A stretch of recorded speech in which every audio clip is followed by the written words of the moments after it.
Hello students, કેમ છો બધાય? Good morning to all of you. ચાલો, આજે આપણે વાત કરવાની છે એકદમ new chapter number 8, class 12. Class 12માંથી આપણું chapter number 8, electromagnetic waves. Electromagnetic wave, જેને આપણે શોર્ટમાં કહી છીએ EM વેવ. રેડી?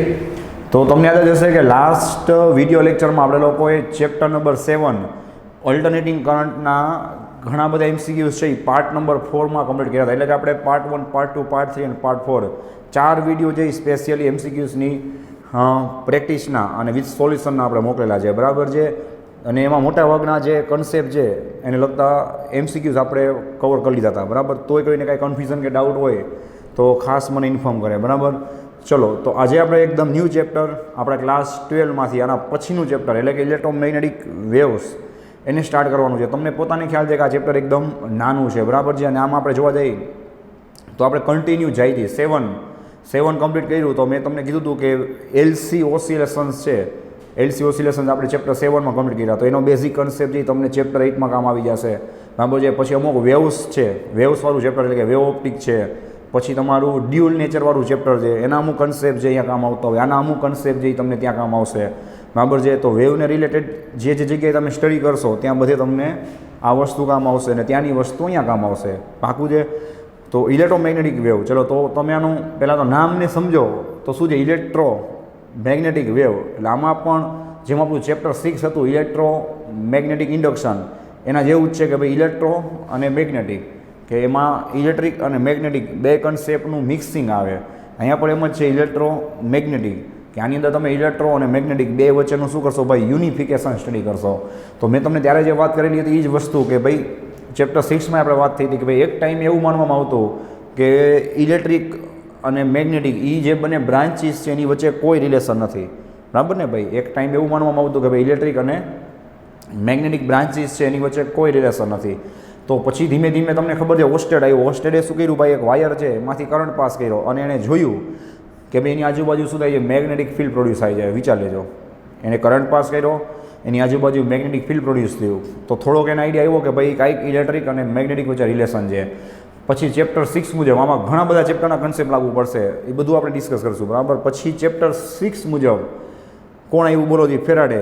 ત્યાંથી હમણાં આપણે આમાં લખી જ છીએ, બરાબર. ફેરાડે આવ્યો, ફેરાડે પ્રૂફ કર્યું કે ભાઈ મેગ્નેટિક ફિલ્ડ છે, શાંતિથી વિચારજો, મેગ્નેટિક ફિલ્ડ અથવા મેગ્નેટિક ફ્લક્સ છે એમાં તમે ટાઈમ સાથે શું કરશો, એને વેરી કરશો, ટાઈમ સાથે એને ચેન્જ કરશો તો ઇલેક્ટ્રિક ફિલ્ડ અથવા તો ઇલેક્ટ્રિક કરંટ પ્રોડ્યુસ થશે, બરાબર છે. એટલે કે ફેરાડેએ શું કર્યું, ઓસ્ટેડ પછી ફેરાડેએ શું કર્યું ભાઈ, ઇલેક્ટ્રિક અને મેગ્નેટિક વચ્ચે કાંઈ યુનિફિકેશન કરાવ્યું કે મેગ્નેટિક ફિલ્ડમાં ચેન્જ કરવામાં આવે તો ઇલેક્ટ્રિક ફિલ્ડ પ્રોડ્યુસ થાય છે. અને મેં તો એનું તમને પ્રૂફે કરાવ્યું હતું, યાદ છે.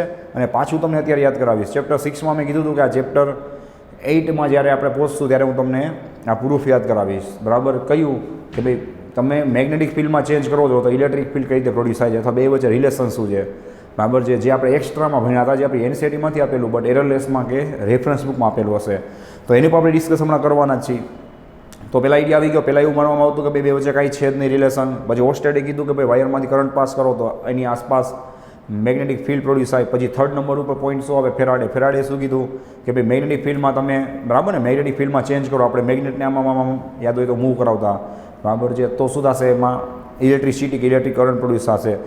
અને પછી મેક્સવેલ આવ્યો. મેક્સવેલને શું વિચાર આવ્યો ભાઈ કે હવે જો મેગ્નેટિક ફિલ્ડમાં ચેન્જ કરી અને સાંભળજો ઇલેક્ટ્રિક ફિલ્ડ પ્રોડ્યુસ થતું હોય તો શું એના કરતાં ઉલટું શક્ય છે કે નહીં એમ. એટલે કે ઇલેક્ટ્રિક ફિલ્ડમાં આપણે ચેન્જ કરી અને શું મેગ્નેટિક ફિલ્ડ છે એને પ્રોડ્યુસ કરી શકી કે નહીં. અને એ વસ્તુ ઉપર રિસર્ચ કોણે કર્યું ભાઈ, તો કે મેક્સવેલે કર્યું. તો યાદ રાખજો અમુક ટાઈમ પહેલાં એટલે કે મેક્સવેલ પહેલાં અમુક વર્ષો સુધી એવું માનવામાં આવતું ભાઈ કે લાઇટ છે, જો ભાઈ લાઇટ છે એ ઇલેક્ટ્રોમેગ્નેટિક વેવની અંદર જ આવે. પણ ત્યારે તો કોઈને ખબર હતી નહીં. બટ લાઇટ જે હતી એ તો હતી, એટલે કે સનમાંથી, બરાબર, જે લાઇટ નીકળે છે એ પણ વન ટાઈપ ઓફ વેવ છે, એ તો બધાને પહેલાંથી ખબર હતી. જ્યારે મિકેનિક્સમાં વેવની શોધ થઈ ગઈ ત્યારે પછી વેવ ઓપ્ટિક્સ છે, રે ઓપ્ટિક્સ એ બધી શોધ થઈ ગઈ ત્યારે એવું તો હતું જ કે ભાઈ લાઇટ છે એ શું છે, બરાબર છે, વન ટાઈપ ઓફ વેવ કે રે કે જે છે બટ કાંઈક છે ખરા. પણ ત્યારે તમે માનશો નહીં કે લાઇટને લોન્જિટ્યુડિનલ માનવામાં આવતી, બરાબર, લોન્જિટ્યુડિનલ. અને લાઇટને ત્યારે શું માનવામાં આવતી? તો કે મિકેનિકલમાં માનવામાં આવતી. ત્યારે એવું માનતા લોકો કે ભાઈ લાઇટ છે બરાબર છે એ મિકેનિકલ વેવ છે. મિકેનિકલ મતલબ કોને કહેવાય? કે જેને પ્રોપોગેશન થવા માટે મીડિયમની જરૂર પડે. ના ખબર હોય તો હવે સમજી લેજો બરાબર. મિકેનિકલ વેવ કોને કહેવાય? જેને પ્રોપોગેશન થવા માટે મીડિયમની જરૂર પડે. પછી ન્યૂટન પોતે એવું જ માનતો બરાબર છે. બીજા તો ઠીક છે, ન્યૂટન પોતે આપણે એવું માનતો. પછી એવું માનવામાં આવતું કે ભાઈ લાઇટ છે બરાબર છે, એટલે લાઇટ એટલે આમ તો એમ વેવ જ થયું ને, વન ટાઈપ ઓફ બરાબર, કે ભાઈ લાઇટ છે એ જ્યારે ડેન્સર મીડિયમમાં એન્ટર થાય, રેરરમાંથી ડેન્સરમાં, તો તમને ખબર છે કે એની સ્પીડ શું થાય છે ભાઈ? ડિક્રીઝ થાય છે. તો ત્યારે એવું માનવામાં આવતું કે એની સ્પીડ છે ઇન્ક્રીઝ થાય છે બરાબર છે. તો આ બધા પોઈન્ટ છે તમને ડ્યુઅલ નેચર છે અથવા તો વેવ ઓપ્ટિક્સ છે એમાં તમને ક્યાંક બેઝિકમાં જોવા મળશે, સમજાય? તો આવી બધી એક જાતની સુધી માન્યતા હતી. અને પછી મેક્સવેલ આવ્યો તો મેક્સવેલની જે શોધ છે એમ કહી શકાય કે દુનિયાની મોટી શોધમાંથી એક મોટું ઇન્વેન્શન કહી શકાય. શું કામ? બિકોઝ મેક્સવેલે ઇલેક્ટ્રોમેગ્નેટિક વેવ છે એના વિશેની બેઝિક કીધી. એને પ્રોડ્યુસ નહોતા કર્યા, સાંભળજો, એનું બેઝિક અને મેથેમેટિકલ એને પ્રૂફ આપ્યું બરાબર છે. અત્યારે જે આપણે જેટલું પણ કમ્યુનિકેશન કરી હતી, બધું કમ્યુનિકેશન છે એના માટે રિસ્પોન્સિબલ કોણ છે? One and only electromagnetic wave. જેટલું તમે કમ્યુનિકેશન કરો છો બરાબર છે, વાયરલેસ કમ્યુનિકેશન, એ બધી વસ્તુમાં આ રિસ્પોન્સિબલ છે બરાબર. તો તમે જોઈ શકો છો કે કેટલું ઇમ્પોર્ટન્ટ કહેવાય બરાબર. તો મેક્સવેલે શું કીધું? ખ્યાલ આવી ગયો કે ભાઈ તમે ઇલેક્ટ્રિક ફિલ્ડને ચેન્જ કરો તો તમે લોકો મેગ્નેટિક ફિલ્ડ પ્રોડ્યુસ કરી શકો છો બરાબર છે. તો બસ આપણે ત્યાંથી બેઝિકથી સ્ટાર્ટ કરવાનું છે. તો સૌથી પહેલો પોઈન્ટ આપણે શું લખશું? બોલો જોઈએ કે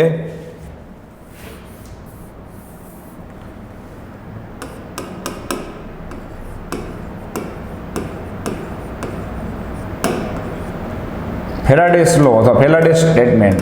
ફેરાડેનું સ્ટેટમેન્ટ શું હતું? બોલો જોઈએ. આપણે હમણાં વાત થઈ પ્રમાણે કે time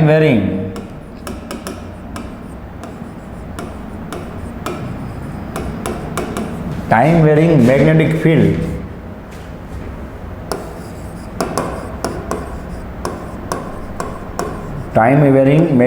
produces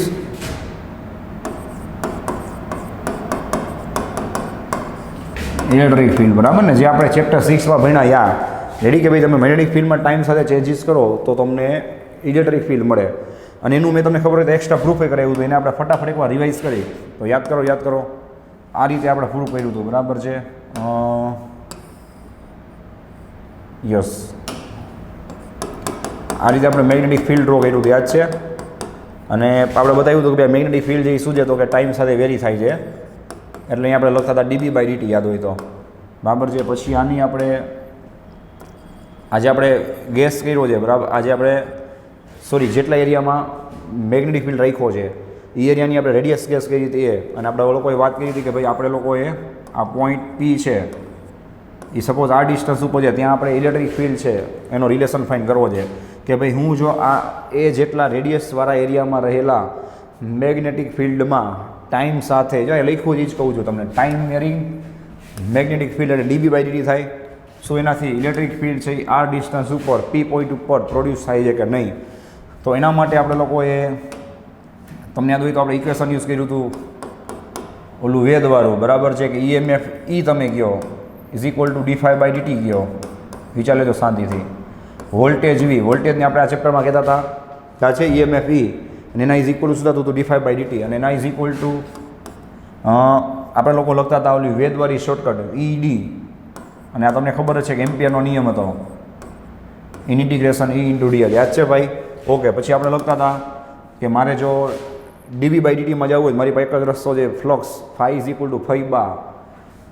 B × A. એમાંથી હું એને બહાર કાઢી લઉં તો મને અહીંયા શું મળે? ફાઈબામાં બોલો એ બહાર નીકળી જાય, dB/dt મળે અહીંયા હું ઇલેક્ટ્રિક ફિલ્ડને બહાર કાઢી લઉં તો dl છે એનું ઇન્ટિગ્રેશન શું થાય? બોલો 2πr થાય. આ 2πr કયું થાય? આપણે આ ડિસ્ટન્સ ઉપર જે ગોતવું છે બરાબર છે. સારું. અને એ એટલે શું થાય? કેટલા એરિયામાં તમારું છે દેખાય જ છે. મેં ત્યારે સલાહ આપી હતી કે આમાં ભૂલ નથી કરવાની. કેટલા એરિયામાં ટાઈમ સાથે મેગ્નેટિક ફિલ્ડ ચેન્જ થાય છે એ તમારો શું થાય? કેપિટલ A થાય, એટલે કે πa². અહીંયા તમે શું લખશો? πa² બરાબર છે dB/dt. આપણે એકદમ બેઝિકથી અથવા તો બેઝિક કરતાં પણ પાછળથી શરૂઆત કરી ગયા હતા ચેપ્ટર 6થી. એટલે હવે તમને આવડવું જોઈએ. આ ચેપ્ટરનું એકદમ બેઝિક છે, ત્યાંથી સ્ટાર્ટ કરી. એટલે જેને કોઈને કંઈ ખબર જ ના હોય અથવા તો બધું ભૂલાઈ ગયું હોય તેના માટે મસ્ત ચાન્સ છે. બુકમાં આપ્યો છે ત્યાંથી ને એના કરતાં પણ આપણે પાછળથી સ્ટાર્ટ કરી છીએ. બરાબર, કે તમને આખું યાદ આવી જાય કે ક્યાંથી શું આપણે થાય છે આમાં, બરાબર. તો ડીબી બાય ડીટી અને આપણને મળતું હતું E ઇન્ટુ 2πr, યાદ છે ભાઈ? હા. અને છેલ્લું સ્ટેપ આમાં શું લઈ ગઈ જોવો જોઈએ, પાઈ કટ થઈ ગયા અને આપણે ઈને સબ્જેક્ટ બનાવી, પાઈ કટ ઈને સબ્જેક્ટ બનાવી તો આપણને આવું ઇક્વેશન મળતું યાદ છે, s²/2r અને ડીબી બાય ડીટી. ચલો, એટલે મેં તમને ખાલી કીધું નથી, મેં તમને નથી લખી આપ્યું, ખાલી મેં તમને આખું પ્રૂફ કરી આપ્યું છે, બરાબર છે. બીજી વાર જોવો જોઈએ. તો હવે આ સ્ટેટમેન્ટ તમને સમજાઈ ગયું પાકું વિથ પ્રૂફ. આમાં વર્ડ ટુ આવી ગયું, જુઓ કે time varying magnetic field will produce electric field around it. સાચું? તો ફેરાડે આ વસ્તુ કીધી. તો ચલો, તો તમને એમસીક્યુમાં આવી જશે. અને આ પ્રૂફ આપણે વાત થઈ હતી કે નીટમાં પૂછાયેલું જ્યારે લગતું ઇક્વેશન, જ્યારે લગતું પ્રૂફ છે, જોઈ લેજો તમે, બરાબર. એમસીક્યુમાં આપણે ત્યારે સોલ્વ કરાયું હતું. ઓકે, તો ચલો, આ થઈ ગઈ એકદમ બેઝિક વાત, બરાબર છે. આ સ્ટેટમેન્ટ આપણી બુકમાં પેલું હશે, રેફરન્સમાં ક્યાંક હશે. આપણે પ્રૂફ સહિત બતાવી દીધું કે ભાઈ આ રીતે થાય છે, રેડી, કે ભાઈ ટાઈમ વેરિંગ મેગ્નેટિક ફિલ્ડ છે, ઇલેક્ટ્રિક ફિલ્ડ પ્રોડ્યુસ કરે છે. આ વાત કોણે કરી? બોલો, ફેરાડે કરી. પછી મેં શું કીધું કે એના કરતાં ઉલટો વિચાર છે, બરાબર છે. એના કરતાં ઉલટો વિચાર છે, બરાબર છે. એ કોને એવો હતો કે મેક્સવેલ. ચલો, તો હવે આપણે વાત કરી મેક્સવેલની.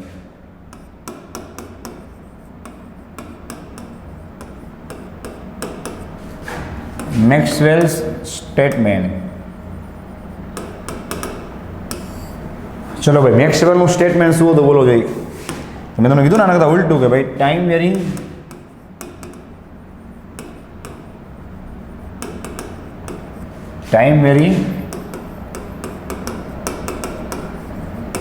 electric field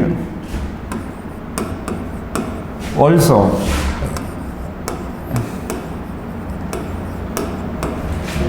produces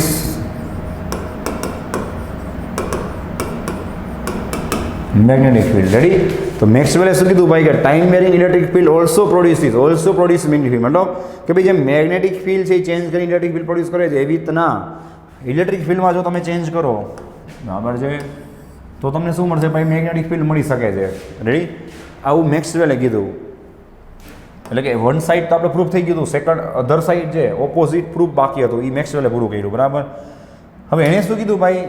અને આપણે બેઝિક વાત કરીએ ભાઈ, રેડી, કે મેગ્નેટિક ફિલ્ડનું નામ પડે એટલે તમને ખબર છે કે એનો મેઇન હીરો કોણ હતો? કે એમ્પિયર સર્કિટ લો. મેગ્નેટિક ફિલ્ડના આપણે ચેપ્ટર સ્ટડી કર્યા, chapter number 4 moving charges and magnetic field. તેમાં તમને ખબર છે એનો મેઇન હીરો કોણ હતો? જેમ ઇલેક્ટ્રિક ફિલ્ડની અંદર મેઇન હીરો કોણ છે તમને ખબર છે? ગૌસ લો. એવી રીતે અહીંયા આપણો મેઇન હીરો કોણ હતો? તો કે એમ્પિયર સર્કિટ લો. તો એમ્પિયર સર્કિટ લો શું હતું? મેં તમને એની શોર્ટકટ આપેલી છે, બોલો. Badal is equal to Muni. યાદ છે? Badal is equal to Muni, એટલે કે B into DL. B into DL is equal to શું હતું ભાઈ? μ0 ઇન્ટુ આઈ. વિચાર લેજો, શું હતું? μ0 ઇન્ટુ આઈ. આ હતું કે નહીં? બરાબર છે. તો આની અંદર પ્રોબ્લેમ શું થતો હતો ભાઈ? કે જ્યારે એ લોકોએ બધી વેલ્યુઝ પુટ કરી, બરાબર છે, તો એને પ્રોપર જે રિઝલ્ટ મળતું નહોતું. તો મેક્સવેલે શું કીધું કે ભાઈ μ0 into I, Badal is equal to μ0 I છે. એમાં ના નહીં, ચલો કે ભાઈ મેગ્નેટિક ફિલ્ડ છે એના લીધે શું થાય છે આપણને ખબર છે ભાઈ, કરંટ પ્રોડ્યુસ થાય છે. તો કરંટના લીધે મેગ્નેટિક ફિલ્ડ પ્રોડ્યુસ થાય છે, બરાબર છે.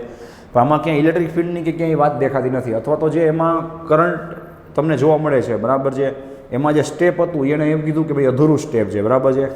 એ સ્ટેપ જે કોણે? મેક્સવેલે પૂરું કર્યું. કઈ રીતે? તો આપણે એને વાત કરી આ રીતે, જોવો જોઈએ.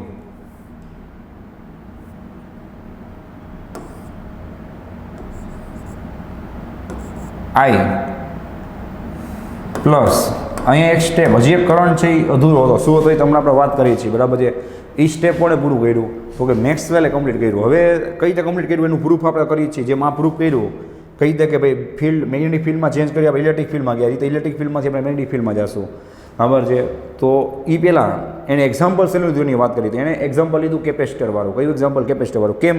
તો કે ભાઈ ઇલેક્ટ્રિક ફિલ્ડનું નામ પડે, રેડી, એટલે સૌથી પહેલું એક્ઝામ્પલ આપણને યાદ આવે તો કેપેસિટર યાદ આવે. ચેપ્ટર નંબર 1, ચેપ્ટર નંબર 2, એમાં ઇલેક્ટ્રિક ફિલ્ડ માટેની સૌથી best device, practical best device કઈ હતી જેમાં આપણે એક્સપેરિમેન્ટ કરી શકીએ? તો કે કેપેસિટર.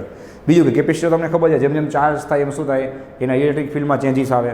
તો ટાઈમ સાથે ઇલેક્ટ્રિક ફિલ્ડમાં ચેન્જ આવતો હોય એવું સૌથી બેસ્ટ પ્રેક્ટિકલ ડિવાઇસ કયું હતું? તો કે કેપેસિટર. તો કેપેસિટર ઉપરથી એને પ્રૂફ આપ્યું, જે પ્રૂફ હમણાં આપણે કરી જ છીએ, બરાબર. તો સૌથી પહેલાં આપણે એને ડ્રોઈંગ કરી લઈએ, જોવો જોઈએ આ રીતે.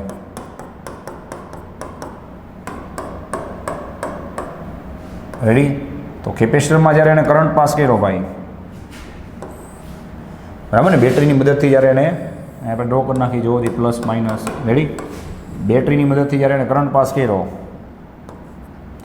તેની અંદર એને શું જોવા મળ્યું ભાઈ, તો કે ઇલેક્ટ્રિક ફિલ્ડ જોવા મળ્યું, જે તમે જોઈ શકો છો. અને ધીમે ધીમે બરાબર ને જેમ ચાર્જ વધતો થશે એમ ઇલેક્ટ્રિક ફિલ્ડ શું થતું જાય, એકદમ સ્ટ્રોંગ થતું જાય.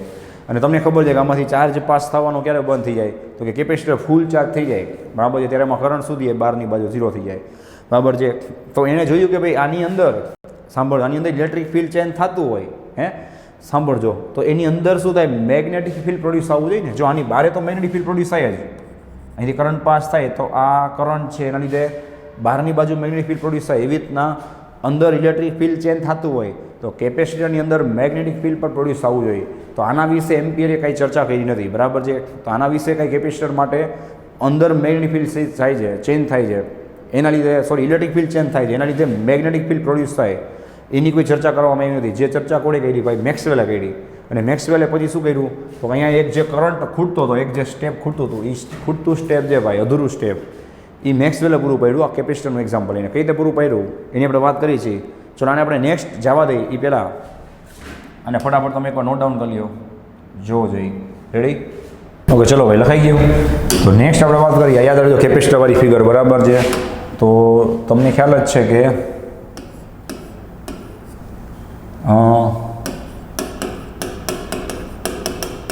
Electric field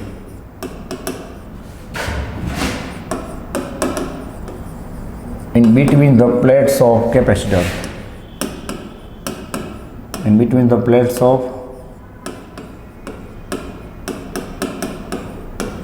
capacitor. ચલો એનું ઇક્વેશન શું યાદ કરો, ચેપ્ટર નંબર 1, ચેપ્ટર નંબર 2, કેપેસિટરની બે પ્લેટ વચ્ચેનું ઇક્વેશન શું થાય, ઇલેક્ટ્રિક ફિલ્ડનું સિગ્મા બાય એપ્સિલોન 0 બરાબર છે. તો સિગ્મા એટલે શું થાય બોલો, જે ક્યુ બાય એ થાય, વિચાર લો સિગ્મા એટલે શું થાય, ક્યુ બાય એ થાય. રેડી છે? એના પછી તમે જે ઘણા બધા રિલેશન બનાવી શકો ભાઈ. ઓકે, પછી આને આપણે ઇક્વેશન નંબર 1 આપી દઈ. હવે આપણે વાત કરી ગોસ લો. ગોસ લો શેના માટે, ફોર ઇલેક્ટ્રિક ફ્લક્સ. કેપેસિટર હોય એટલે આપણે ઇલેક્ટ્રિકની વાત આવે ને ભાઈ, for electric flux. Electric flux માટે આપણે કેપેસિટરની વાત કરી, એના ફ્લક્સની. તો ચલો ફ્લક્સનું ઇક્વેશન શું થાય, phi is equal to E into A થાય. યાદ કરી લ્યો. ચલો હવે તો સમજી ગઈ છો કે આ જે ઈની વેલ્યુ છે અહીં આપણે પુટ કરી દઈશું. દેખાય કેટલી છે, ક્યુ અપોન એ ઇન્ટુ એપ્સિલોન 0 ઇન્ટુ એ એમને એમ. એ એક જ થઈ ગયા, શું આવ્યું, ક્યુ બાય એપ્સિલોન 0 આવે. રેડી? હવે તમારે આ ફ્લક્સ આવી ગયો, તમારે ઈએમએફમાં જવું હોય એટલે કે મેગ્નેટિકમાં કે ઇલેક્ટ્રિકમાં જવું હોય તો એક જ રસ્તો છે, તમે એનું શું કરશો, ડિફરન્સિએશન કરશો. આનું તમે ડિફરન્સિએશન કરશો એટલે તમને શું મળશે, ડી5 બાય ડીટી મળે. ડી5 બાય ડીટી એટલે શું થાય, ઈએમએફ ઈ થાય, વિચાર લ્યો. અને આનું તમે ડિફરન્સિએશન કરો બરાબર છે, એટલે 1 અપોન એપ્સિલોન 0 શું નીકળી જાય બહાર. અને ક્યુનું ડિફરન્સિએશન શું થાય, ડી ક્યુ બાય ડીટી.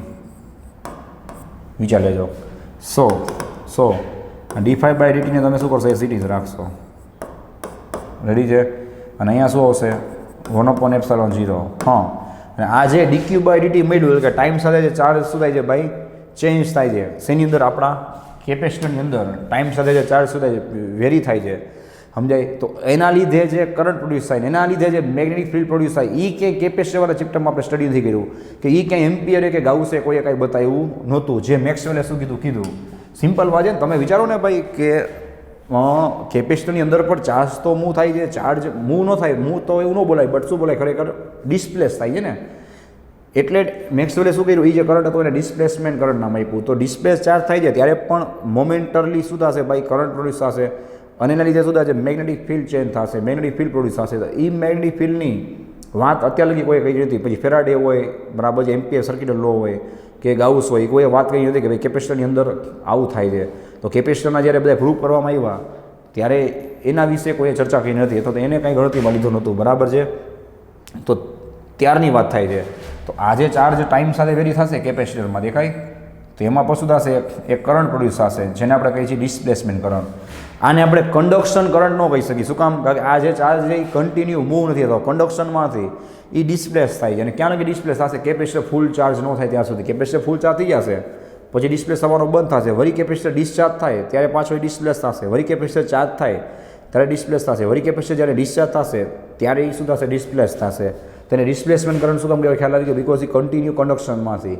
હવે કન્ડક્શન કરંટ કોને કહેવાય? જોઈ લ્યો જે કાંઈ આને આપણે જો અહીંયા લખી દઉં છું હવે આઈસી, આને આપણે કન્ડક્શન કરંટ કહી શકીએ કારણ કે આ કન્ટિન્યુઅસલી શું કરશે? એને કન્ડક્ટ કરી ચાર્જને, અને કેપેસિટરને શું કરશે ભાઈ? ચાર્જ કરશે. ખ્યાલ આવે છે? ઓકે, તો આને એને આ જે કરંટ હતો જે કેપેસિટરની અંદર પ્રોડ્યુસ થયો, સાંભળજો, ચાર્જના ચેન્જ થવાથી પ્રોડ્યુસ થયો આઈડી, એને શું નામ આપ્યું? એને ડિસ્પ્લેસમેન્ટ કરંટ. એપ્સિલોન 0 ક્યાં જશે? સામે જોવો જોઈએ. સો આમ તમે શું પ્રૂફ કરી શક્યા? તમારું ધ્યાન હોય ચેક કરો, બરાબર, કે ભાઈ ફ્લક્સમાં તમે ચેન્જ કર્યો ને, ફ્લક્સમાં ચેન્જ કરો એટલે મેગ્નેટિક ફિલ્ડ પ્રોડ્યુસ થાય. મેગ્નેટિક ફિલ્ડના લીધે શું થયું? એક ડિસ્પ્લેસમેન્ટ કરંટ પ્રોડ્યુસ થયો, જેને આપણે કહીએ છીએ આઈડી. તો આઈડી ઇઝ ઇક્વલ ટુ શું થાય? Epsilon 0 into d∅dt. રેડી? આ બધી વસ્તુ તમને બહુ જ કામ આવશે. ધ્યાન આપજો. આઈડી ઇઝ ઇક્વલ ટુ એને શું રિલેશન આપ્યો ભાઈ? તો કે એપ્સિલોન 0 ઇન્ટુ d∅dt. એને કીધું કે કેપેસિટરની અંદર હજી એક ડિસ્પ્લેસમેન્ટ કરંટ પ્રોડ્યુસ થાય છે, બરાબર. અને પછી ઓલું જે ખૂટતું પદ હતું મેં લખ્યું હતું, બરાબર, ખૂટતું સ્ટેપ કયું?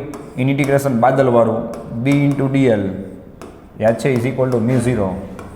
તો એને કીધું કે ભાઈ એની અંદર ખાલી આઈસી નથી હોતો, એઝ વેલ એઝ આઈડી પર પ્રોડ્યુસ થાય છે. આની આખી હિસ્ટ્રી તમને બહુ બેઝિકમાં કહું છું, જે ક્યાંય રેફરન્સમાં નહીં હોય, બરાબર. આપણે જે ભણ્યા છીએ એમાંથી આખું યાદ કરાવી. પહેલાં આને આપણે કમ્પ્લીટ કરી લઈએ. ચલો, કે કઈ રીતે કામ કરે છે પ્રેક્ટિકલી એની પર આપણે વાત કરશું. તો બાદલ ઇઝ ઇક્વલ ટુ જે ઇક્વેશન હતું એમાં એને શું કર્યું? μ0, બરાબર છે, ઇન્ટુ આઈસી, અને પછી આ જે ખૂટતું પદ હતું, અધૂરું પદ, એને કમ્પ્લીટ કર્યું કે આઈડીની જગ્યાએ શું આવે? તો કે એપ્સિલોન 0 ઇન્ટુ d∅dt. રેડી છે? ચલો, આને ઓપન કરશો એટલે શું થશે? b into dl is equal to શું થશે? μ0 IC plus μ0 into epsilon 0 into d∅dt. તો આમાં તમે જોઈ શકો, વિચાર કરો કે આમાં જોયું ઇક્વેશનમાં μ0 આવે. μ0 કોની ક્વોન્ટિટી છે? મેગ્નેટિક ક્વોન્ટિટી છે. અને એપ્સિલોન 0 કઈ ક્વોન્ટિટી છે? બોલો, ઇલેક્ટ્રિક ક્વોન્ટિટી છે. તો તમે જોઈ શકો છો કે ઇલેક્ટ્રિક અને મેગ્નેટિક વચ્ચે શું કર્યો ભાઈ? કાંઈક યુનિફિકેશન કરીને બતાવ્યું. રેડી? તો ફાઇનલ એને શું કર્યું? જે ઇક્વેશન આપ્યું હતું, સાંભળજો, એ આ ઇક્વેશન હતું. પાકું છે? હવે કઈ રીતે કામ કરે જેની આપણે ચર્ચા કરી. પહેલાં તમે આને લખી દો, આમાં જોવો જોઈએ. રેડી છે? ઓકે, તો હવે આ કઈ રીતે કામ કરે છે તમે વિચારો જોઈએ કે જેમ આપણે સ્ટડી કરી ગયા, જો તમે ડ્રોઈંગ સાથે આપણે વાત કરી જોજો કે જેમ આપણે સ્ટડી કરી ગયા, આનું યુનિફિકેશન કરાવું છું કઈ રીતે કામ કરે છે. જો કે તમે જ્યારે આ રીતે કરંટ પાસ કરો છો, આવી રીતના સમજાય? જો આમાંથી જ્યારે કરંટ પાસ કરો છો, સાંભળજો, ત્યારે આમાં મેગ્નેટિક ફિલ્ડ પ્રોડ્યુસ થાય છે. પછી તમે જ્યારે આ કરંટમાં ચેન્જ કરો છો ત્યારે તમને ખબર છે કે આના મેગ્નેટિક ફિલ્ડમાં ચેન્જ થશે, અને મેગ્નેટિક ફિલ્ડમાં ચેન્જ થશે એટલે આપણે વાત થઈ હતી કે આમાં એક EMF પ્રોડ્યુસ થશે, અને તમારી પાસે ડ્રોઈંગ પણ છે, અને આમાં હજી એક કરંટ પ્રોડ્યુસ થશે, જે કરંટ શું કરશે? આનો ઓપોઝ કરશે. શાંતિથી વિચાર લ્યો. આવું આપણે દોરેલું છે કે નહીં તમારી પાસે ચેપ્ટર નંબર 6માં, કે એક કરંટ તમે પાસ કરો છો, તમે પોતે આપો છો, એમાં ચેન્જીસ કરો છો એટલે મેગ્નેટિક ફિલ્ડ પ્રોડ્યુસ થાય. એ મેગ્નેટિક ફિલ્ડમાં ચેન્જ થાય એટલે આમાં એક કરંટ ઇન્ડ્યુસ થાય, એને આપણે કહેતા હતા આઈડેસ, અને જે શું કરે? એને ઓપોઝ કરે. તો તમે એને ઓબ્ઝર્વ કરો. આવું કોઈ તમે વિચાર્યું જ નહીં હોય કે એક કરંટ આપણે આપી છીએ અને બીજો કરંટ એમાં ઇન્ડ્યુસ થાય છે, જે ઓલરેડી ફેરાડે શોધ કરી નાખી, અને એની ડાયરેક્શન કોણ આપી? લેન્ઝે આપી. એટલે ફેરાડે અને લેન્ઝે જે કામ કર્યું ને, કયું કામ? કે ભાઈ મેગ્નેટિક ફિલ્ડમાં ચેન્જ કરી અને ઇલેક્ટ્રિક ફિલ્ડ કે ઇલેક્ટ્રિક કરંટ પ્રોડ્યુસ થાય છે, કે EMF પ્રોડ્યુસ થાય છે, એ કામ છે ને એ લોકોએ આખું પૂરેપૂરું કર્યું હતું. પૂરેપૂરું મતલબ કે એ લોકોએ ખાલી મેગ્નેટિક ફિલ્ડ પ્રોડ્યુસ થાય છે, એનાથી કરંટ પ્રોડ્યુસ થાય છે, એ શોધ કરી અને એની ડાયરેક્શન આપી દીધી. જ્યારે સાંભળજો, આવું જ ઇલેક્ટ્રિકની અંદર આપણે વાત કરી તો તમે કોઈ વિચાર્યું કે જ્યારે આની શોધ જે એમ્પિયર સર્કિટ લો છે, પછી ફેરાડે છે જ્યારે કેપેસિટરની શોધ કરી, બરાબર છે, ત્યારે એને કોઈ વિચાર્યું નહોતું કે આપણે જ્યારે આઈસી કરંટ આપી હતી તો તમને ખબર છે કે સર્કિટમાં આ આઈસી કરંટ ધીમે ધીમે ઓછો થતો જશે. કઈ રીતે? જેમ જેમ આ કેપેસિટર ચાર્જ થતો જાય, યાદ છે?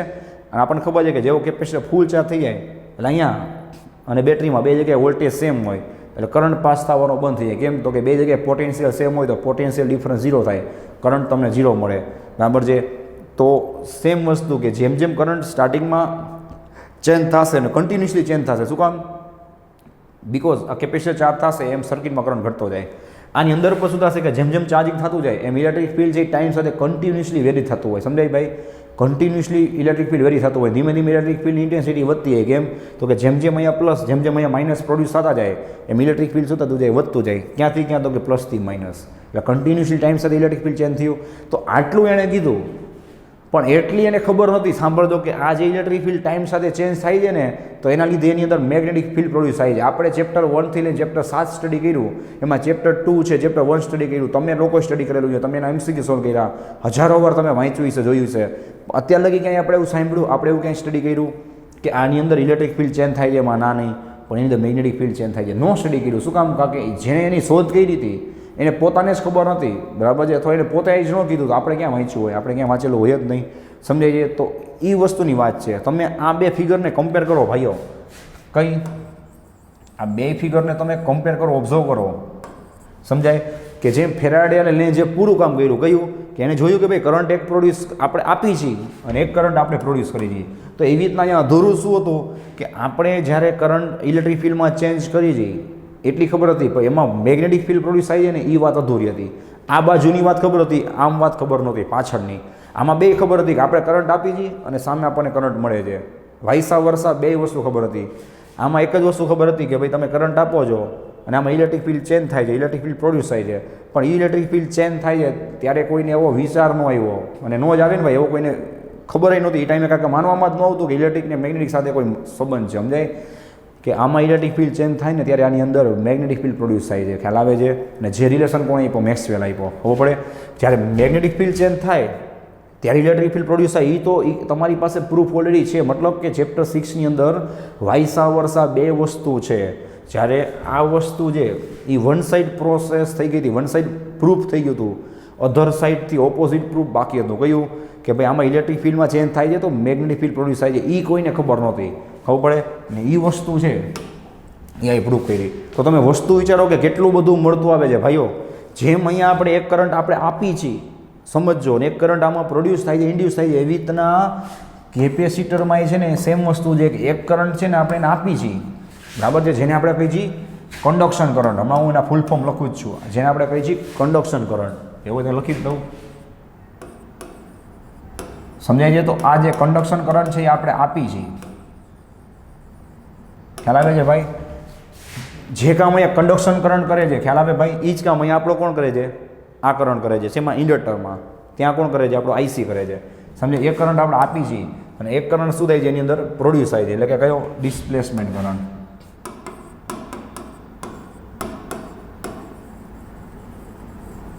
તો તમે એને જોવા જાઓ તો સાચું યુનિફિકેશન આને કહેવાય. આ વસ્તુ તમે કોઈ વિચારી જ નથી.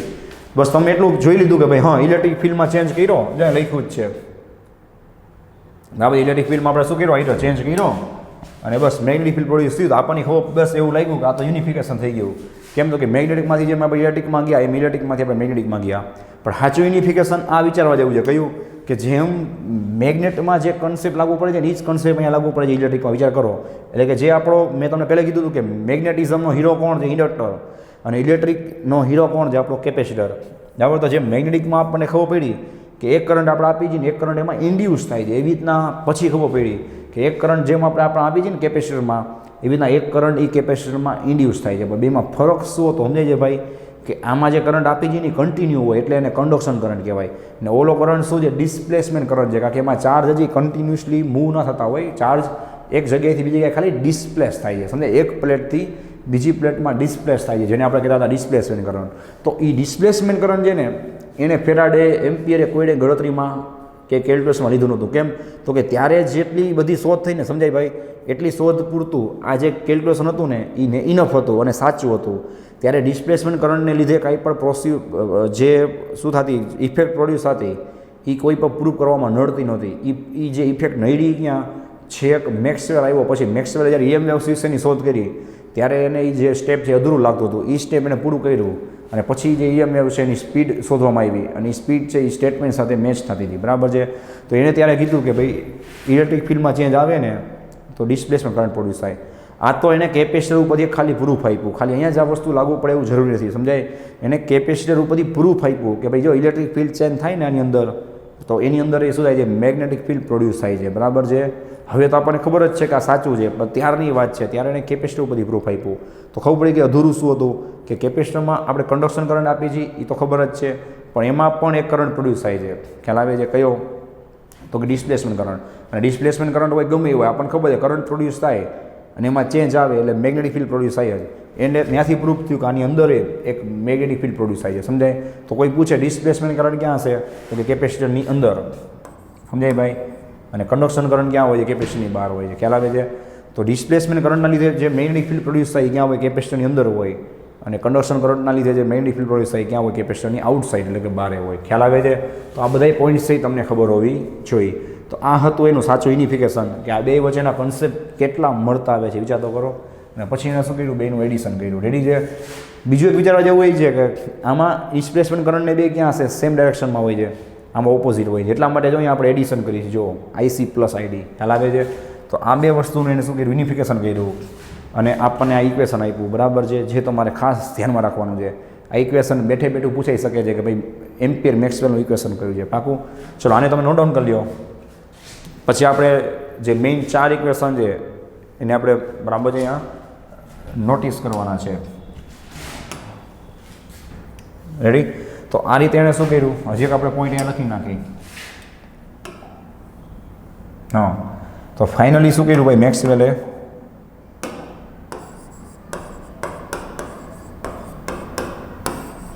બોલો જોઈએ. તો મેક્સવેલનું જે ઇન્વેન્શન છે શું કામ આપણે બહુ મોટું ઇન્વેન્શન કહી છીએ? કારણ કે એને શું કર્યું ભાઈ? તો કે ઇલેક્ટ્રિક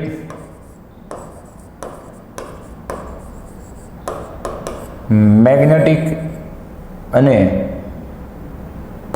તમે એને લાઇટ કહો,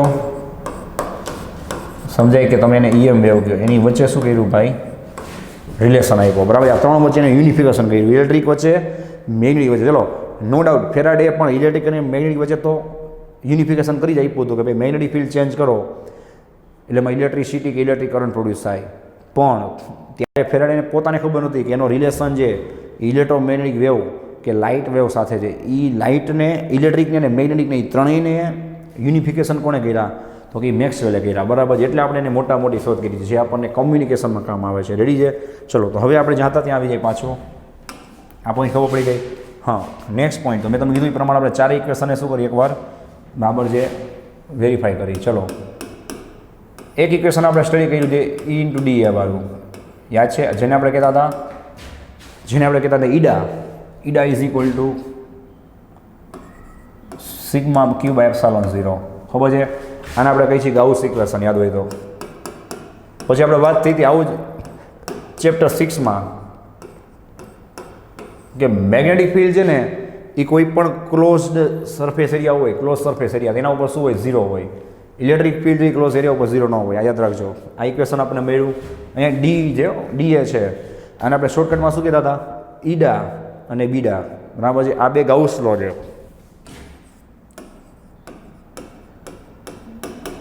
રેડી છે? આ ગાઉસ લો શેના માટે છે? ઉપરનો છે ઇલેક્ટ્રિક માટે છે, નીચેનો છે મેગ્નેટિક માટે છે. બરાબર છે? પછી એમ્પિયર્સ લો આવ્યો. કયો? તો same integration E into DL is equal to integration E into d l. હા, હવે આને કઈ રીતે લખાય સાંભળજો, યાદ શોર્ટકટ આપું છું. વેદ એટલે આ વી થાય. વીનું કામ કોણ કરે? E કરે. અને E એટલે શું થાય? ડી5 બાય ડીટી. સમજાય? આ એમ્પીનો લો હતો. આ લાઇન ઇન્ટિગ્રલ છે, જોજો ભાઈ, લિનિયર ઇન્ટિગ્રલ છે. આ ડીએલ છે. ને છેલ્લું જે આપણે પ્રૂફ કર્યું એ ભાઈ બાદલવાળું યાદ આવે?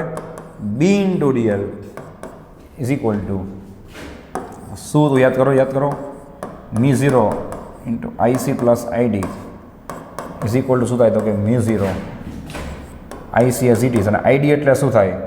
તો કે હમણાં આપણે પ્રૂફ કર્યું ને એપ્સલોન 0 ઇન્ટુ ડી5 બાય ડીટી. ખ્યાલ આવે છે? તો આ જે લો છે એ શું છે? એમ્પિયર્સ લો છે. બરાબર? આ છે એ શું હતો ભાઈ? તેને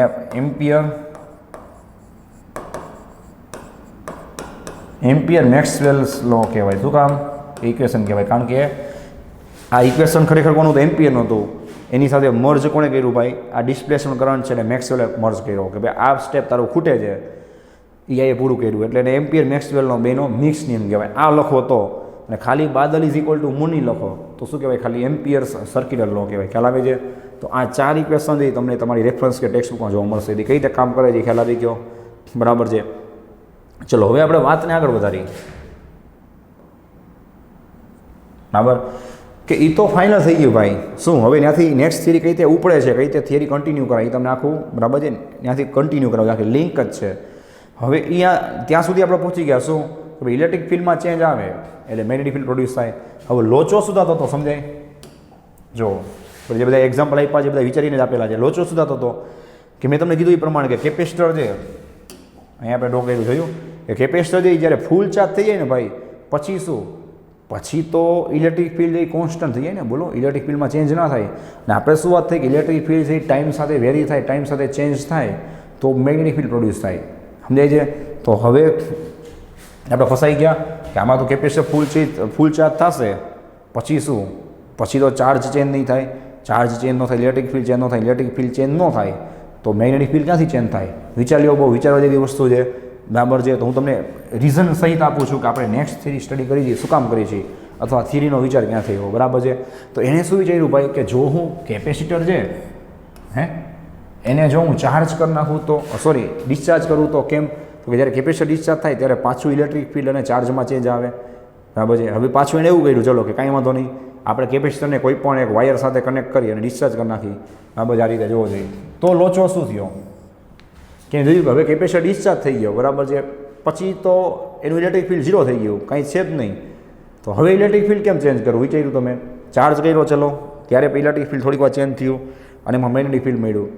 પછી વિચાર આવ્યો કે આપણે એને ડિસ્ચાર્જ કરી તો પાછું શું થયું, ડિસ્ચાર્જ કર્યો ત્યારે ઇલેક્ટ્રિક ફિલ્ડ મળ્યું, એમાં ચેન્જ થયો, મેગ્નેટિક ફિલ્ડ મળ્યું, બધું થયું. હવે પાછો ડિસ્ચાર્જ થયો તો પાછો લોચો શું? બરાબર છે કે હવે પાછું ઇલેક્ટ્રિક ફિલ્ડ 0 થઈ જાય.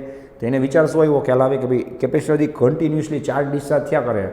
બરાબર છે. તેના ચાર્જમાં ચેન્જ આવે, એના ચાર્જમાં ચેન્જ આવે તો શું થાય કે ઇલેક્ટ્રિક ફિલ્ડ ચેન્જ થાય કન્ટિન્યુઅસલી. ઇલેક્ટ્રિક ફિલ્ડ ચેન્જ થાય તો કન્ટિન્યુઅસલી મેગ્નેટિક ફિલ્ડ ચેન્જ થાય, મેગ્નેટિક ફિલ્ડ ચેન્જ થાય તો ઇલેક્ટ્રિક ફિલ્ડ ચેન્જ થાય અને તમે ઇલેક્ટ્રોમેગ્નેટિક વેવ છે એ મળે.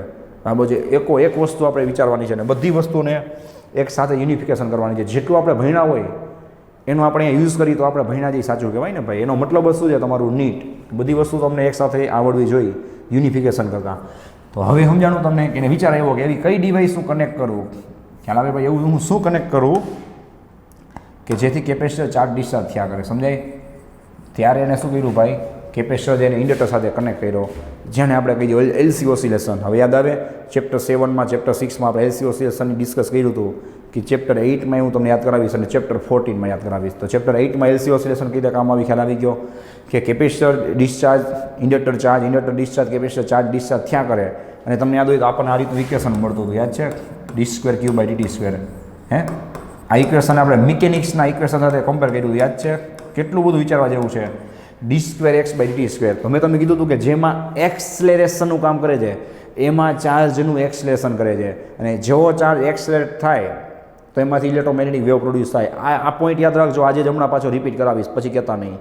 એટલે આ લેક્ચરમાં જેટલી વાત કરું છું આ લેક્ચર પૂરું તો તમને કમસે કમ યાદ હોવું જ જોઈએ. બરાબર? તો કેટલું મળતું આવે છે યાદ આવ્યું ભાઈ? તો આ સેકન્ડ ડિફરન્શિયલ ચાર્જનું શું બતાવે છે કે ચાર્જ છે અહીંયા એક્સલેરેટ થાય છે. જો મેં કીધું તો એ થઈ ગયું કે ટાઈમ સાથે એ કન્ટિન્યુઅસલી શું થાય છે, વેરી થાય છે. ચાર્જ વધે છે, ઘટે છે, વધે છે, ઘટે છે. અને ચાર્જ કન્ટિન્યુઅસલી વેરી થાય એટલે ઇલેક્ટ્રિક ફિલ્ડ વેરી થાય. ઇલેક્ટ્રિક ફિલ્ડ વેરી થાય એટલે મેક્સવેલે કીધું કે ભાઈ મેગ્નેટિક ફિલ્ડ ચેન્જ થાય અને મેગ્નેટિક ફિલ્ડ પ્રોડ્યુસ થાય. રેડી? તો એલસી ઓસિલેશનમાં આપણે d2q/dt² પ્રૂવ કર્યું તો પાકું થઈ ગયું. એને આપણે d2x/dt² સાથે કમ્પેર કર્યું એટલે એ પાકું થઈ ગયું કે જેમાં એક્સેલરેશન મોશન હોય એવી રીતના ચાર્જ પર એક્સલેરેટેડ મૂવમેન્ટ કરે છે. હવે લોચો શું હતો ભાઈ કે મેં તમને કીધું એ પ્રમાણે કે આ એલસી છે એ તો એકવાર ડિસ્ચાર્જ ચાર્જ થઈ જાય, ઓસિલેશન થયા કરે, પછી ડેમ્પિંગ આવે, ડેમ્પિંગ આવે એટલે ઓસિલેશન ઘટતા જાય અને છેલ્લે ઓસિલેશન 0 જ થવાના. તો મેં તમને કીધું હતું કે આનો પરમેનન્ટ રસ્તો શું હતો? તો ચેપ્ટર નંબર 14 કે તમારે આને ટ્રાન્ઝિસ્ટર સાથે જોડવું પડે. એટલે ટ્રાન્ઝિસ્ટર શું કરે, અને ઓસિલેશન જે કન્ટિન્યુ ચાલુ રાખે. સમજાય? એટલે એકચ્યુઅલમાં તમારે EM વેવ જનરેટ કરવો હોય તો આને સર્કિટને શું કરવી પડે, તમારે ટ્રાન્ઝિસ્ટર સાથે કનેક્ટ કરવી પડે. તો આમાંથી તમને કન્ટિન્યુઅસલી ઇલેક્ટ્રોમેગ્નેટિક વેવ મળે. અને ભાઈ હવામાં વાત નથી થતી, આ વસ્તુનો યુઝ આપણે એન્ટેનામાં, મોબાઈલમાં, રેડિયોમાં, ટીવીમાં, જેટલી પણ કમ્યુનિકેશન ડિવાઇસીસ છે, રડારમાં, પછી વોકી ટોકીમાં, બધી ડિવાઇસીસમાં આનો યુઝ કરી જ છે આપણે. બરાબર છે? તો મતલબ આ સાચું જ છે. તો કઈ રીતે આને કન્ટિન્યુઅસલી ચાર્જ અપાઈ ખબર પડી ગઈ. હવે જો મજા આવશે. હવે એ જમાનામાં તો એલ અને સી છે એ હજી હતા જ નહીં ને, કેપેસિટર ઇન્ડક્ટર છે એ હતા નહીં. બરાબર છે. તો એ જમાનાની વાત કરીએ આપણે, અથવા તો હતા તો ત્યારે એનો યુઝ છે એ કોઈને કરતા આવડતો નહીં, એલસી ઓસિલેશન પ્રોડ્યુસ કરતા આવડતા નહીં, અથવા તો એલસી ઓસિલેશન પ્રોડ્યુસ કરતા આવડતા, તો આમાંથી કઈ રીતે ઈએમએફ પ્રોડ્યુસ આવી ખબર હતી. તો ફેરાડેએ શું બધી વાપરી? ફેરાડેએ આ જ વસ્તુ છે ને મિકેનિકલી બનાવી. મિકેનિકલી એટલે સમજાય કે જે કામ એલ અને સી કરતા હતા એ જ કામ એને મિકેનિકલી બનાવ્યા. કઈ રીતે? તો એની આપણે વાત કરીએ. ફેરાડે નહીં, સોરી, હર્ટ્ઝ છે. અને હવે આપણે જે વાત કરશું એ શું હશે? હર્ટ્ઝ એક્સપેરિમેન્ટ, જે આપણી એનસીઆરટીની બુકમાં આપ્યો જ નથી. ને એક્સપેરિમેન્ટ નહીં આવડે તો તમને ખબર છે કે આ ચેપ્ટરની મોસ્ટ ટાઈમ થિયરી, જેમાંથી મોટા ભાગે નીટ પૂછાય છે. કઈ? તો કે ઇલેક્ટ્રોમેગ્નેટિક વેવની કેરેક્ટરિસ્ટિક નહીં આવડે. કારણ કે મારે જે તમને કેરેક્ટરિસ્ટિક બધી કરાવી છે એ જે અંદાજમાં કરાવીશું એ આપણે આજે એક્સપેરિમેન્ટ કરાવશો ને એ અંદાજમાં હું તમને સમજાવીશ કે જેટલું પણ તમને કન્ફ્યુઝન લાગશે એ બધા કન્ફ્યુઝનનો ડાઉટ સોલ્યુશન શું હશે આપણો એક્સપેરિમેન્ટ. હવે સમજાણું? તો ફેરાડે જે એક્સપેરિમેન્ટ કર્યો એલસી વાળો, એલ અને સી, પણ એને એલ અને સીનો યુઝ નતો કર્યો. એલ અને સી જેવું કામ કરે એવું કામ એને મિકેનિકલી કઢાવ્યું હતું. કઈ રીતે? એ આપણે ડ્રોઈંગ સાથે વાત કરી છીએ. પણ એને એલસી ઓસિલેશન શું કામ પ્રોડ્યુસ કરે એ સમજાઈ ગયું કે એલસી ઓસિલેશન થાય તો જ ચાર્જ છે એ કન્ટિન્યુઅસલી એક્સિલેટેડ મોશન કરે, અને ચાર્જ કન્ટિન્યુઅસલી એક્સિલેટેડ મોશન કરે તો જ ઇલેક્ટ્રોમેગ્નેટિક વેવ છે એ પ્રોડ્યુસ થાય. સમજાય છે? તો એ કન્ફર્મ થઈ ગયું. તો આ બધી વાત યાદ રાખશો ને તો તમને મજા આવશે નેક્સ્ટ લેક્ચરમાં અને આ લેક્ચરમાં પણ. પાકું છે? તો આ હતું એનું બેઝિક. ચલો આને તમે નોટ ડાઉન કરી લો.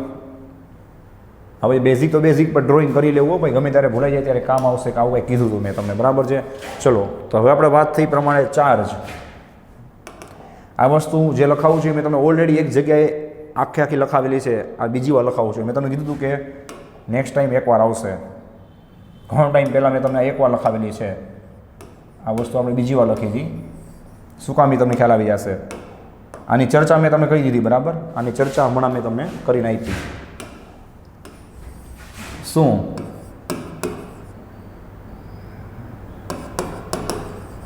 કે ભાઈ જો ચાર્જ તમારો સ્ટેશનરી હોય, સ્ટેશનરી ચાર્જ હોય તો એ શું કરશે? પોતાના રાઉન્ડમાં બોલો ઇલેક્ટ્રિક ફિલ્ડ પ્રોડ્યુસ કરશે. રેડી છે? જો ચાર્જ મૂવ થાય તો કઈ રીતે મૂવ થાય? Uniform motion. સમજાય? અથવા તો કોન્સ્ટન્ટ વેલોસિટી હોય, કોન્સ્ટન્ટ વેલોસિટીથી મૂવ થાય તો એ શું પ્રોડ્યુસ કરે? બોલો. એ પ્રોડ્યુસ કરે ઇલેક્ટ્રિક કરંટ. સાચું? આપણું ચેપ્ટર નંબર 3, આ તમારું ચેપ્ટર નંબર 1, આ ચેપ્ટર નંબર 3, અને ઇલેક્ટ્રિક કરંટ પ્રોડ્યુસ કરે એટલે તમારું ચેપ્ટર નંબર 4 કયું? ઓસ્ટેડ એક્સપેરિમેન્ટ, કે એ પોતાની આજુબાજુ શું કરે? મેગ્નેટિક ફિલ્ડ પ્રોડ્યુસ કરે. જે આપણે પ્રૂફે કર્યું આજે બીજી વાર, જે પોતાની આજુબાજુ મેગ્નેટિક ફિલ્ડ પ્રોડ્યુસ કરે. બટ આ જે મેગ્નેટિક ફિલ્ડ છે બરાબર, એ ટાઈમ સાથે શું થતો હોય? વેરી થતો ન હોય. બટ આ શું હશે? Not time varying. આપણે શું વાત થઈ કે મેગ્નેટિક ફિલ્ડ ટાઈમ સાથે વેરી ન થાય તો ઇલેક્ટ્રિક ફિલ્ડ જે પ્રોડ્યુસ નહીં થાય. હમણાં મેં તમને પ્રૂફ કરાવ્યું ને, dB/dt. જે તમને મેગ્નેટિક ફિલ્ડ મળશે વાયરની અરાઉન્ડમાં, જે તમને મેગ્નેટિક ફિલ્ડ મળશે એ કેવું હશે? ટાઈમ સાથે કોન્સ્ટન્ટ હશે.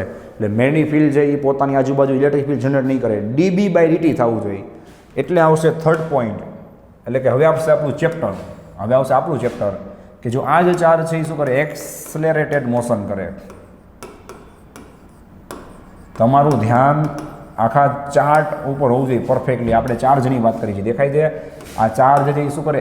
એક્સલેરેટેડ મોશન કરે. એક્સલેરેટેડ મોશન એટલે કઈ? ઓલી d²q/dt² વાળી. ખબર છે? તો શું થાય? એક જ રસ્તો છે. તો શું થશે ભાઈ?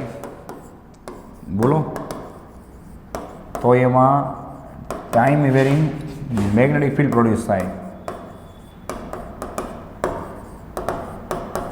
સમજાય? જેને આપણે કહીએ છીએ dB/dt. યાદ આવે? અને તો શું થશે એની અંદર? બોલો. ઇલેક્ટ્રિક ફિલ્ડ તો અમે પ્રોડ્યુસ થતો હતો. સમજાય છે ભાઈ? અને મેગ્નેટિક ફિલ્ડ એમાં પ્રોડ્યુસ થતો હતો. પછી ટાઈમ સાથે વેરિંગ થતો નહોતો. ને આ શું થશે એનાથી? આ મેગ્નેટિક ફિલ્ડ ટાઈમ સાથે વેરી થશે. So it will produce time varying electric field, જેની આપણે જરૂરત છે. અને જો ઇલેક્ટ્રિક ફિલ્ડ અને મેગ્નેટિક ફિલ્ડ બે ટાઈમ સાથે વેરી થશે, સમજાય? તો શું થશે ભાઈ? કન્ટિન્યુઅસલી તમને EM વેવ્સ મળશે. તો તમને શું મળશે? EM વેવ મળશે. EM વેવની અંદર બરાબર ઇલેક્ટ્રિક ફિલ્ડ અને મેગ્નેટિક ફિલ્ડ શું થતા હોય? ટાઈમ સાથે કન્ટિન્યુઅસલી વેરી થતા હોય. રેડી છે? ચલો, અને બીજી આપણે વાત કરી તો હવે એક્સલેરેટેડ મોશન કરાવવાનો રસ્તો શું છે? બોલો. ચાર્જ જે એક્સલેટ ક્યારે થાય? તો કે લખી દઉં, charges will accelerated with the help of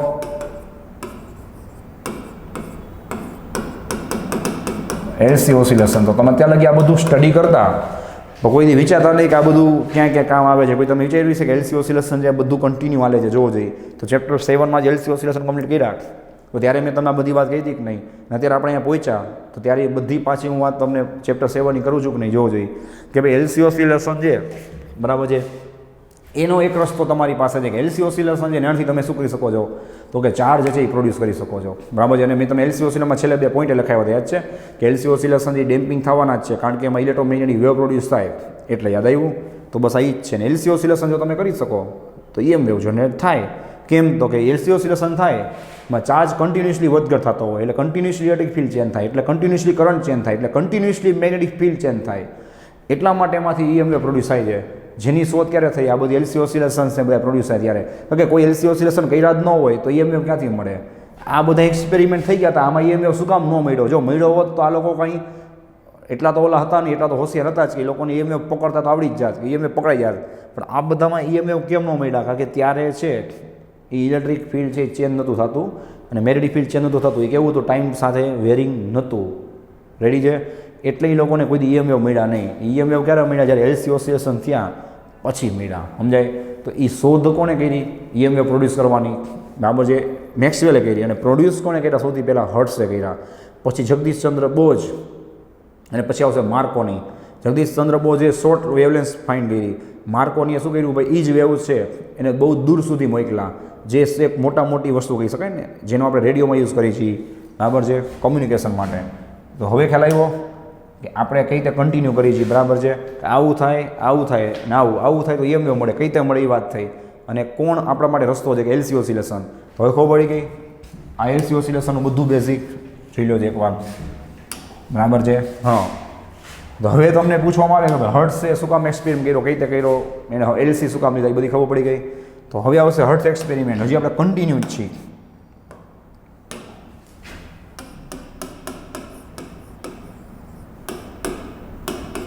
ready hertz experiment બરાબર ને. તો હર્ટ્સે શું કર્યું ભાઈ L અને C બનાવ્યા. તો કઈ રીતે બનાવ્યા મેં તમે કીધું ને હર્ટ્સે L અને C છે એ એને મિકેનિકલી બનાવ્યા એટલે કે એને શું બુદ્ધિ વાપરી એક એણે ઇન્ડક્શન કોઇલ લીધી આને કહેવાય ઇન્ડક્શન કોઇલ શેના માટે બહુ જ હાઈ વોલ્ટેજ પ્રોડ્યુસ કરવા માટે કે એને શું લીધી ભાઈ ઇન્ડક્શન કોઇલ લીધી.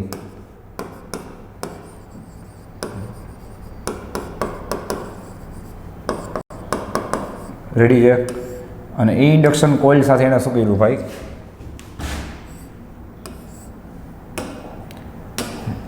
એણે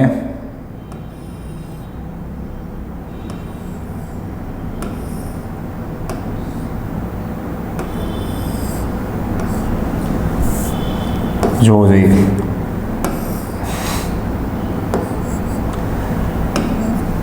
એને આ રીતે 2 સ્ફિયર રાખ્યા સ્ફિયર C1 અને C2 શું કામ આવે ખબર છે કે આ સ્ફિયર શેનું કામ કરશે કેપેસિટરનું કામ કરશે. આપણે ઓલરેડી સ્ફિયરના ફોર્મમાં જ આપણે કેપેસિટરની થિયરી સ્ટડી કરી યાદ હોય તો.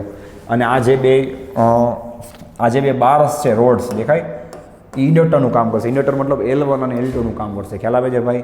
તો આ રીતે એણે શું કર્યું L અને C જે મિકેનિકલી પ્રોડ્યુસ કર્યા કારણ કે ત્યારે ઇલેક્ટ્રિકલી બધી વસ્તુની હજી શોધ થતી હતી અથવા તો બાકી હતી એવું બધું હતું કે એને L અને C પ્રોડ્યુસ કર્યા. અને વચ્ચે એને શું રાખ્યો સ્પાર્ક ગેપ રાખ્યો સ્પાર્ક ગેપ લખી દઉં.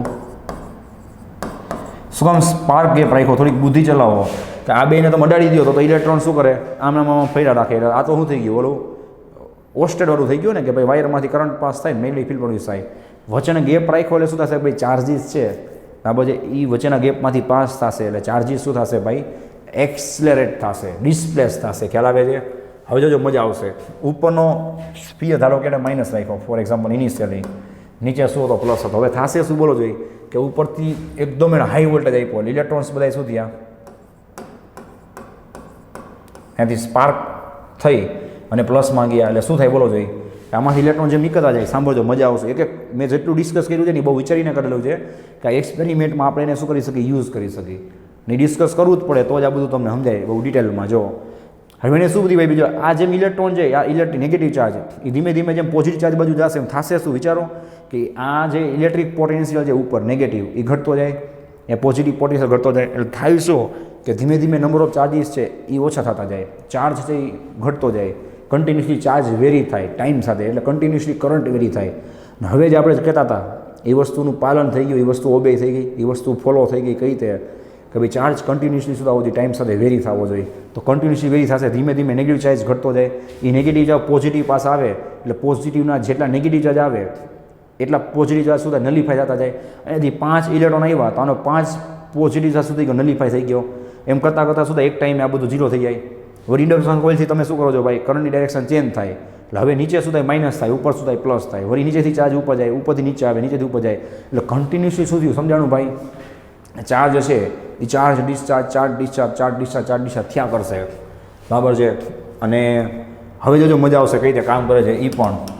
આ બધી વસ્તુ તમે ડ્રો કરેલી ક્યાં જોઈ છે, કેમ આવી ખબર નહીં હોય. જો તમે કઈ રીતે તો ખાસ ધ્યાન આપજો. હવે તમારું ધ્યાન હોય ચેક કરો કે ઇલેક્ટ્રોન છે નીચે આવતા હોય, આખું પ્રેક્ટિકલી વાત કરી છે વિથ પ્રૂફ.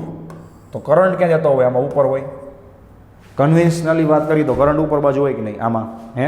તો તમે જ બધા ડિસિઝન લ્યો જઈ કે ઇલેક્ટ્રિક ફિલ્ડ હું તમને પૂછું તો ઇલેક્ટ્રિક ફિલ્ડ તમે ક્યાંથી ક્યાં બોલશો, બોલો પ્લસથી માઇનસ બોલશો ને.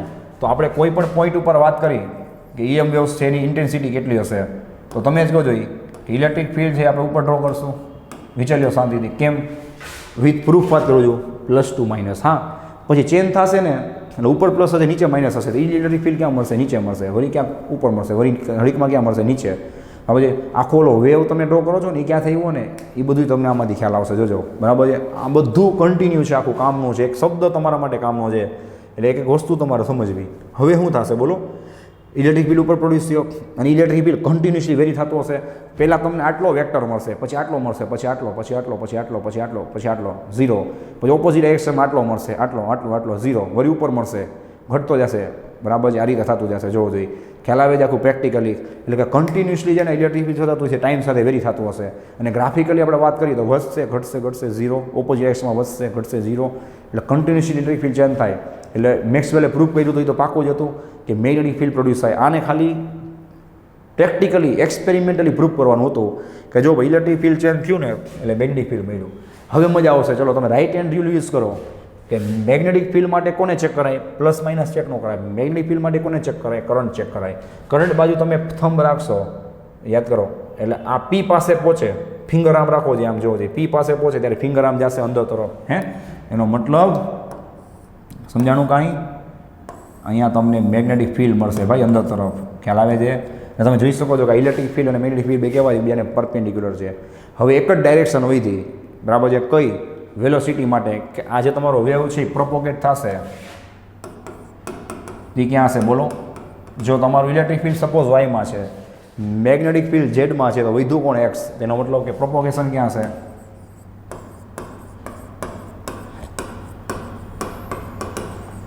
બોલો એક્સમાં હશે ને. આનું પ્રૂફ આપણી પાસે છે જ, બરાબર છે. અને આગળ પાછું આપણે કેરેક્ટરિસ્ટિક સ્ટડી કરશું ત્યારે આવવાનું જ છે, બરાબર ને.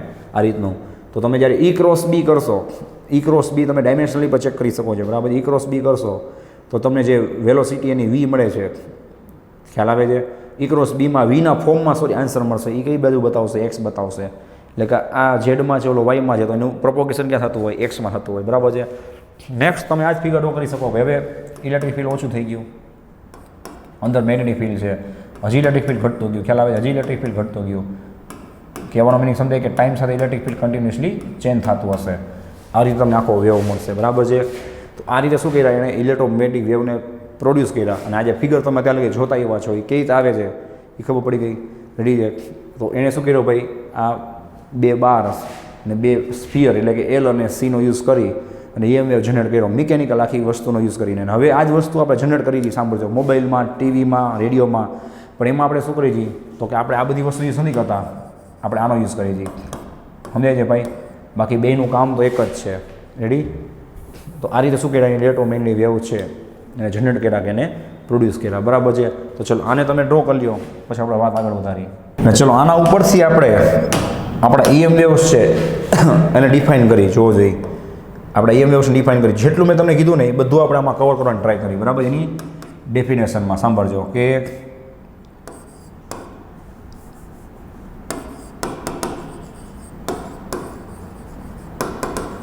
ટાઈમ વેરિંગ ચાર્જ, જેને આપણે આ ફિગર ડ્રો કરી જેની લેંગ્વેજમાં કેવું હોય તો શું કહેવાય?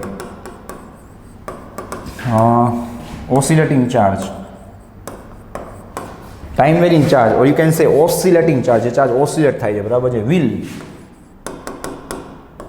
Will produce or will induce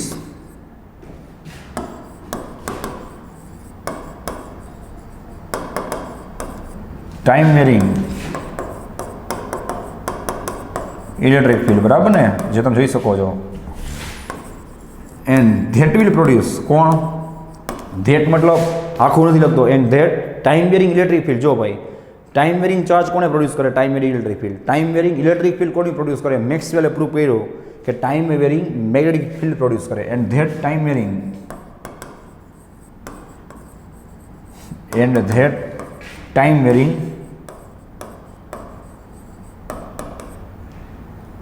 and that will induce and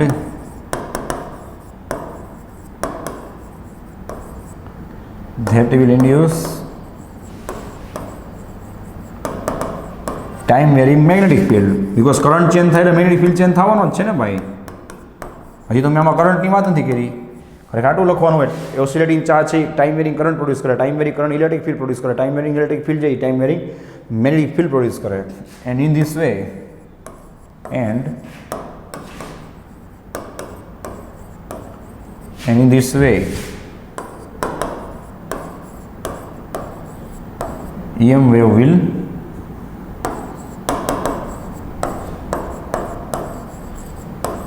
produce. Ready? આ થઈ ગઈ તમારા EM વેવની બેઝિક ડેફિનેશન, જેમાં આપણે જે શીખા એ બધી વસ્તુને આપણે કવર કરવાની ટ્રાય કરી કે ભાઈ ટાઈમ વેરિંગ અથવા ઓસિલેટિંગ ચાર્જ છે. ઓસિલેટિંગ ચાર્જ ક્યાં થયો ભાઈ? એલસીમાંથી આવ્યો, D square Q by DT, યાદ છે? હવે એક્સલેરેટેડ ચાર્જ કતોય ચાલે. જે શું પ્રોડ્યુસ કરશે? Time varying electric field. જે શું ઇન્ડ્યુસ કરશે? Time varying magnetic field. અને જેનાથી શું થશે ભાઈ? તમારો EM વેવ છે પ્રોડ્યુસ થશે અને પ્રોપોગેટ થશે. ખ્યાલ આવે છે? તો હવે સિમ્પલ વાત છે, ખ્યાલ આવી ગયો કે આ EM વેવ માટે પ્રોપોગેશન થવાની એનર્જી ક્યાંથી આવી? તમને વિચાર આવે ને તો બસ એ જ કે EM વેવ પાસે પ્રોપોગેશન થવાની એનર્જી ક્યાંથી આવી? કે ચાર્જ જે શું થયો? એક્સલેટ થયો. અને ચાર્જને એક્સલેટ કઈ રીતે કર્યો? આપણે ઇન્ડક્શન કોઇલથી આપણે કરંટ આપીને. ખબર પડી ગઈ? તો નેક્સ્ટ પોઈન્ટ છે તમારા માટે મોસ્ટ ટાઈમથી પોઈન્ટ છે. ગુજકેટમાં તો કેટલી વાર પૂછાયેલો છે. તો થિયોટિકલ પોઈન્ટ છે, આપણને નીટ માટે કામ આવશે. બરાબર છે? જોવો જોઈએ શું કે ભાઈ ધ ફ્રીક્વન્સી, અને કોઈ પૂછે કે ભાઈ આ જે વેવ છે એની ફ્રીક્વન્સી કેટલી હશે, અને કોઈ પૂછે એની એનર્જી કેટલી હશે, એની એનર્જી ક્યાંથી આવી હતી, બધી વસ્તુનો આન્સર આ પોઈન્ટમાંથી મળશે.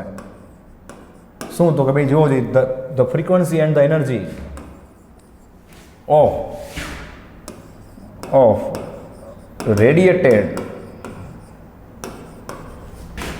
of radiated EM wave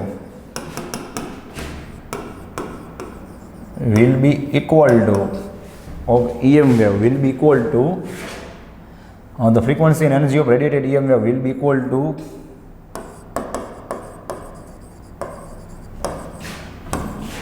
frequency and energy of oscillated charge. હવે આ લાઈન મારે તમે સમજાવી હોય ને તો મારે તમને એક્સપેરિમેન્ટ સમજાવવો જ પડે. અને આ બધી વસ્તુ આપણે એનસીઈઆરટીમાં તો કંઈ આપી નથી, તમે જોઈ લેજો. ઓસિલેટેડ ચાર્જ લખવું હોય તો તમે શું લખી શકો છો? એક્સલેરેટેડ ચાર્જ.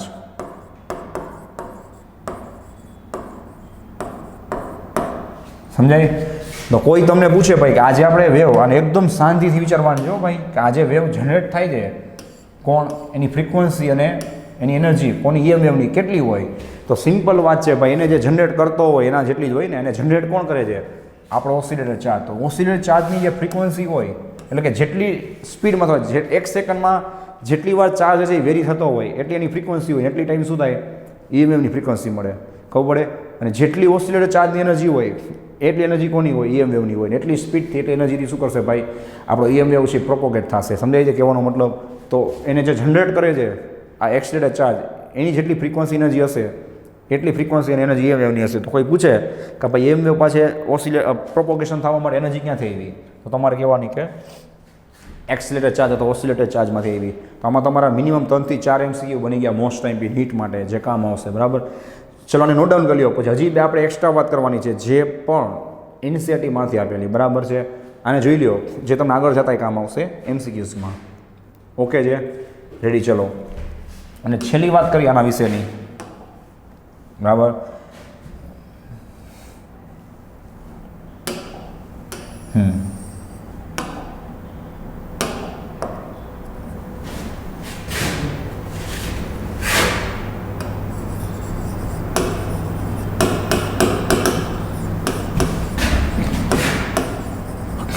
Inductive components. આ જે EMF પ્રોડ્યુસ થાય છે એમાં બે કોમ્પોનન્ટ્સ હશે, ઇન્ડક્ટિવ કોમ્પોનન્ટ્સ અને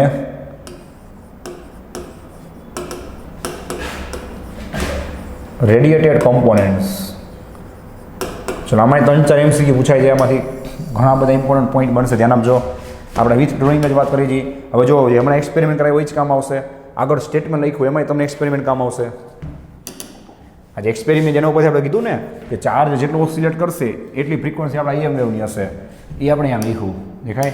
હવે જે કરાવું છું એ પણ એક્સપેરિમેન્ટ ઉપરથી જ થશે. જોવો જોઈએ કઈ રીતે કે આપણે સ્ટાર્ટિંગમાં વાત કરી, આપણો જે EM વેવ હશે ને સ્ટાર્ટિંગમાં શું હશે એ આપણે એની વાત કરી. જો આ રીતે પ્રોડ્યુસ થશે અને આપણે નેક્સ્ટ ટાઈમ ડ્રોઈંગ કરવાના છીએ પાછું, ધ્યાન આપજો. સમજ્યા? આ રીતે હશે. હવે તો સ્ટાર્ટિંગમાં બે વચ્ચે ફેઝ ડિફરન્સ છે ને, બે વચ્ચે ફેઝ ડિફરન્સ કેટલો હશે? π/2 હશે. કોની વચ્ચે? ખબર પડી ગઈ ભાઈ, આપણા ઇલેક્ટ્રિક ફિલ્ડ અને મેગ્નેટિક ફિલ્ડ વચ્ચે.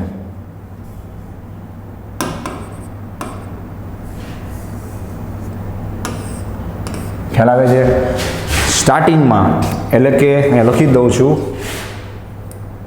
આ તમારો મેઇન પોઈન્ટ છે.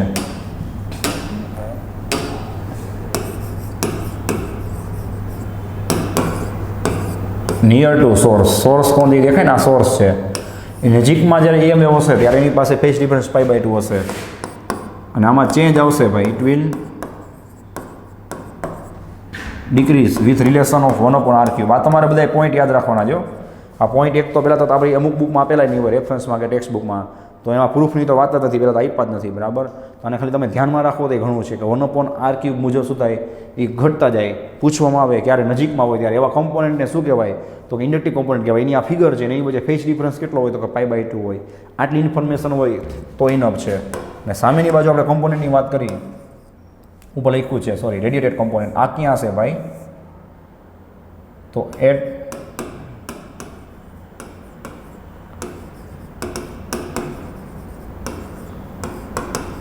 Large distance from source. કે આ સોર્સથી ક્યાં હશે, બોલો, સોર્સથી લાર્જ ડિસ્ટન્સ ઉપર હશે.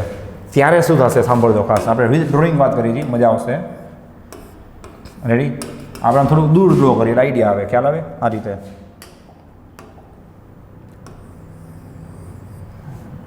બરાબર છે. ચલો, તો એમ કહે છે કે લાર્જ ડિસ્ટન્સ ઉપર ધ્યાન આપજો. બેની વચ્ચે તમે જોઈ શકો છો કે ફેઝ ડિફરન્સ કેટલો થઈ જશે, 0. રેડી છે? એટલે કે બે એક ફેઝમાં વધઘટ થશે અને બે છે એની વેલ્યુ ડિક્રીઝ થશે.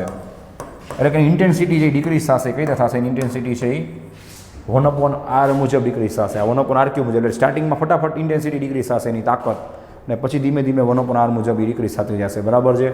જોવો જોઈએ. તો આટલા પોઈન્ટ્સ છે તમને મગજમાં હોવા જોઈએ. આમાં 4 MCQ બન્યા. કયા કયા? ફેઝ ડિફરન્સ કેટલો હોય, 0 હોય. ડિક્રીઝ થાય ત્યારે કઈ રીતે થાય, 1/r મુજબ. અને કયા ડિસ્ટન્સ ઉપર, તો કે લાસ્ટ ડિસ્ટન્સ ઉપર. અને એવા કોમ્પોનન્ટને શું કહેવાય, તો કે એવા કોમ્પોનન્ટને રેડિએટેડ કોમ્પોનન્ટ કહેવાય. રેડિએટેડ કોમ્પોનન્ટ્સ કહેવાય. બરાબર છે? તો ચલો, આટલું તમારા જે ફર્સ્ટ લેક્ચરમાં તમને બેઝિકમાં ખબર હોવી જોઈએ. ને પછી નેક્સ્ટ લેક્ચરમાં આપણે શું કરશું, તો કે બધી કેરેક્ટરિસ્ટિક આવશે. અને થર્ડ લેક્ચરમાં શું આવશે, તો કે સાથે જે EM વેવ્સ છે એના જનરેશન, એનો ડિટેક્શન, એના યુઝીસની બધું આવશે. તો ફર્સ્ટ લેક્ચર આખો આ બેઝિકનો આવડે તો તમને ક્યાંય વાંધો નહીં આવે. બરાબર છે? ચલો, આને નોટ ડાઉન કરી લો.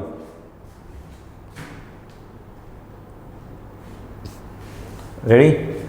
તો ચલો ભાઈ, તમે જોઈ લીધું કે આપણે અહીંયા એકદમ બેઝિકથી વાત ચાલુ કરી હતી. એટલે કોઈને કદાચ વાંચ્યું ના હોય, કોઈ જે તે સમય હરખું ભણ્યા ના હોય તો ભૂલાઈ ગયું હોય, તો તમારી પાસે મસ્ત ચાન્સ હતો, બરાબર છે. નેક્સ્ટ લેક્ચરમાં અહીંયાથી આપણે કન્ટિન્યુ કરી અને સેકન્ડ મોસ્ટ ટાઈમ થિયરી, જેમાંથી મોટા ભાગના અથવા તો જેમાંથી જ MCQ પૂછાવાની પૂરેપૂરી પોસિબિલિટી છે, આ એ કરી જ લેવાનું છે, બરાબર છે. કાંઈ નક્કી ન હોય, રેડી. એટલે કે એની કેરેક્ટરિસ્ટિક આપણે ટોટલ 14 to 15 14થી 15 કેરેક્ટરિસ્ટિક જે એ અરાઉન્ડ આપણે એ વેવ્સની અંદર સ્ટડી કરવાના છીએ નેક્સ્ટ લેક્ચરમાં. અને જે તમારા માટે ખબર છે સૌથી મોસ્ટ ટાઈમ છે, અને જેટલા આપણે MCQs તમે સોલ્વ કરશો એ બધું એમાંથી થશે. અને થિયોરિટિકલ MCQ છે એ મોટા ભાગના તમને આજે ડિસ્કશન કર્યું છે એમાંથી આવડી જશે, બરાબર છે. તોય કંઈ કન્ફ્યુઝન હોય, ડાઉટ હોય, કંઈ નવો વિચાર આવે તો ખાસ મને ઇન્ફોર્મ કરજો, બરાબર છે.